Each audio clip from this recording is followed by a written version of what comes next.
Samsung Galaxy A57 device එක මේ අවුරුද්දේ අප්‍රේල් මාසේ Samsung සමාගම විසින් නිකුත් කළා. ඉතින් ගිය අවුරුද්දේ A56 එකත් එක්ක බලද්දි A57 එකේ වෙනස්කම් කිහිපයක් අපිට බලාගන්න පුළුවන්. ඉතින් ඒ වෙනස්කම් මොනවද? ඩිවයිස් එක හොඳයිද නැද්ද යන්න අපි මේ වීඩියෝ එකකින් කතා කරමු. ඉතින් වීඩියෝ එකට යන්න කලින් මතක් කරනවා අපිව subscribe කරලා නැත්නම් subscribe කරලා bell icon එක ඔල් දාලා තියාගන්න අමතක කරන්න එපා. එහෙනම් අපි යන් වීඩියෝ එකට. Samsung ලැබන හීනි බොක්ස් එක අපිට මේ විදිහට බලාගන්න පුළුවන්. ඉතින් බොක්ස් එක ඕපන් කරද්දීම අපිට ඩිවයිස් එක බලාගන්න පුළුවන්. ඒ වගේම sim reveal tool එක, type C to C cable එක, ඒ වගේම paperworks ටික බලාගන්න පුළුවන්. ඉතින් අපිට මේකේ charging dock එකක් හම්බ වෙන්නේ නැහැ.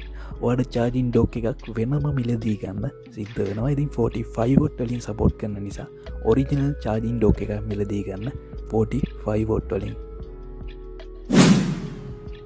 මේක අතර ගත්තම සැහැල්ලු බවක් ඔයාලට හොඳින් දැනේ. මොකද කිව්වොත් මේක බර වෙන්නේ ග්‍රෑම් 179. ඒ වගේම මේකේ thickness එක විදියට මිලිමීටර් 6.9ක් බලා ගන්න පුළුවන්. ඉතින් මේකට ඇල්මිනියම් ෆ්‍රේම් එකක් වගේම glass back එකක් බලා ගන්න පුළුවන්.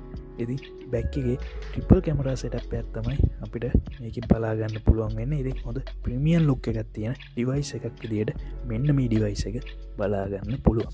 ඒ වගේම මේකේ bezels ගත්තම ඉතාම තීනි bezels අපිට බලා ගන්න පුළුවන්. මේක punch hole cutout එකක් එක්කෙන device එකක්. ඉතින් overall ගත්තම design and build quality එක අතින් සෑහෙන හොඳ මට්ටමේ තියෙන device එකක් විදියට අපිට මෙන්න මේ device එක බලා ගන්න පුළුවන්.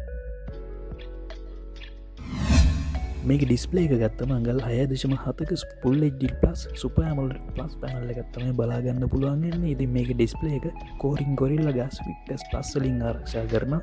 ඉතින් ඒ වගේම මේකේ 120 Hz refresh rate එකක් බලා ගන්න පුළුවන්. ඒ නිසා මේ device එක වලට smoothly run කරගැනීමේ හැකියාව පවතිනවා.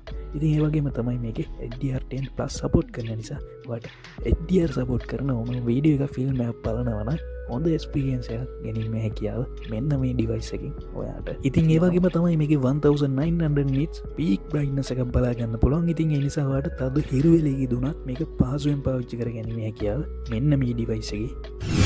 මේකේ triple camera setup එකක් අපිට බලා ගන්න පුළුවන්. මේකේ main camera විදියට 50 megapixel OIS support කරන කැමරාවකුත්, මේකේ ultra wide කැමරාව 12 megapixel වලින් බලා ගන්න පුළුවන්. වගේම මේකේ macro කැමරාව 5 megapixel වලින් බලා ගන්න පුළුවන්. ඉතින් මේකේ front එකේ selfie cam එක විදියට 12 megapixel කැමරාවක් තමයි ඒවල තියෙන්නේ. ඉතින් ඒ වගේම මේකේ ඉදිරිපස වගේම පසුපස කැමරා දෙකෙන්ම ඔයාලට 4K වීඩියෝ කිරීමේ හැකියාව පවතිනවා.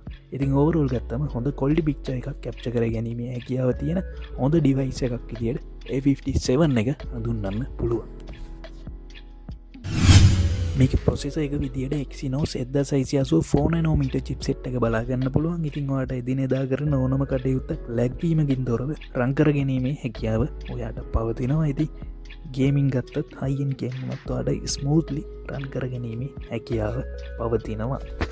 විශේෂයෙන් මේක රත්වීම පාලනය කිරීම සඳහා වේප චැම්පර් කූලින් සිස්ටම් එකක් ඇතුළත් කරලා තියෙනවා කියලා Samsung කියලා තියෙනවා. ඉතින් ඔයාලට වැඩි වෙලාවක් මේක රත්වීමකින් තොරව පාවිච්චි කර ගැනීමේ හැකියාව තියෙනවා. මේක RAM එක ගත්තම RAM එක 8GB වගේම 12GB විදිහටත්, ස්ටෝරේජ් එක ගත්තම 128GB වගේම 256GB ලෙසත් මිලදී ගැනීමේ හැකියාව පවතිනවා. මේක අපිට මිලියම්පියාව 5000ක බැටරි කැපැසිටි එකක් බලා ගන්න පුළුවන්. ඒ වගේම තමයි මේකේ 45 watt වලින් fast charging support කරන නිසා ඔයාලට ඉක්මනින් charge කර ගැනීමේ හැකියාවක් මේ ෆෝන් එකේ තියෙනවා. ඉතින් ඒ වගේම තමයි මේකේ wireless charging support කරන්නේ නැහැ. ඉතින් ඒක අඩුපාඩුවක් විදියට මේකේ කියන්න පුළුවන්.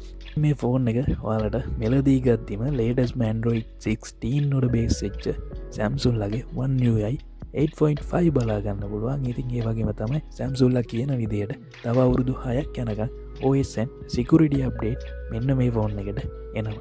ඉතින් කාලයක් යනකම් smoothly run කරන්න බලාපොරොත්තු වෙන කෙනෙක්ට මෙන්න මේ ෆෝන් එක ඉතාමත් හොඳ ෆෝන් එකක් විදියට හඳුන්වන්න.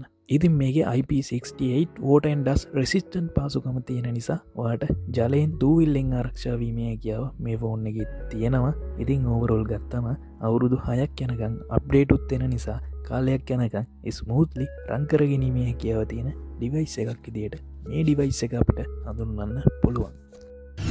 ඉතින් ඔයත් මේ ඩිවයිස් එක ගන්න ඉන කෙනෙක් නම් දැනටවත් පාවිච්චි කරන කෙනෙක් නම් වගේ එක්ස්පීරියන්ස එක කමෙන්ට් කරන්න අමතක කරන්න බා. ඉතින් ඒ වගේම තමයි වීඩියක හොඳයින්න ලයික් කරන්න ෂයා කරන්න දැන අදස් පාලින් කමෙන්ට් කරන්නේ වගේම මතක් කරනවා ටෙක්සෙන්න්නසෙල් අප YouTube චැනල සබ්කැප් කරලා නැත්තම් සබ්කැප් කරලා තියාගන්න එනම් අපි ගිහිල්ලන්න ඊළඟ වීඩියෝ එක හම්බෙමු.